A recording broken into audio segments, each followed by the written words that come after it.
The real you, here's the scary part about image. At some point, the real you will burst right through image and embarrass you. And you'll say something like, oh, excuse me, I didn't mean that.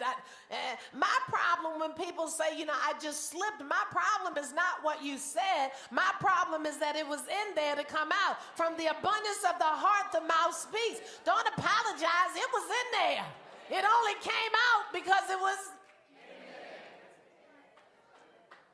And so we have to be very careful in church that we don't build an image, because an image, guess what? It gets old.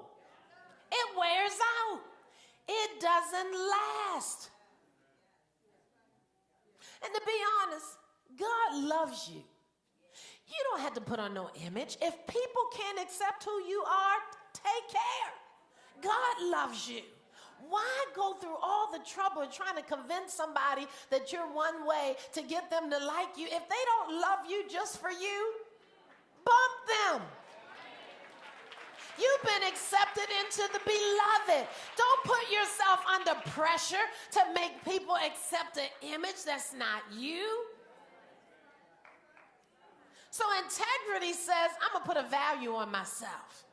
I value myself too much. When a person has integrity, they value their self. Now watch this. I'm not talking about being conceited. No. A conceited person thinks more of themselves than they should. Way more of this. But a person with integrity simply understands that I have strengths and I have weaknesses. I celebrate my strengths, but I'm not going to ignore the fact that I can be just as nasty as I can be loving in the wrong set of circumstances. I'm not going to ignore the fact that if I don't cling to God's unchanging hand, all this will come up and out.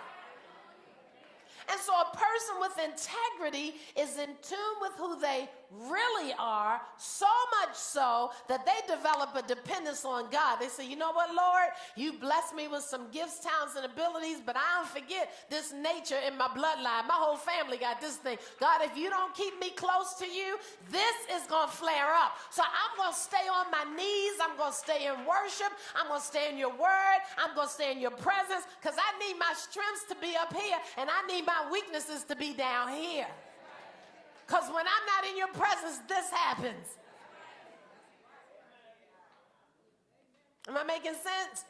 But what happens sometimes in church, we get under the pressure to build up and protect an image.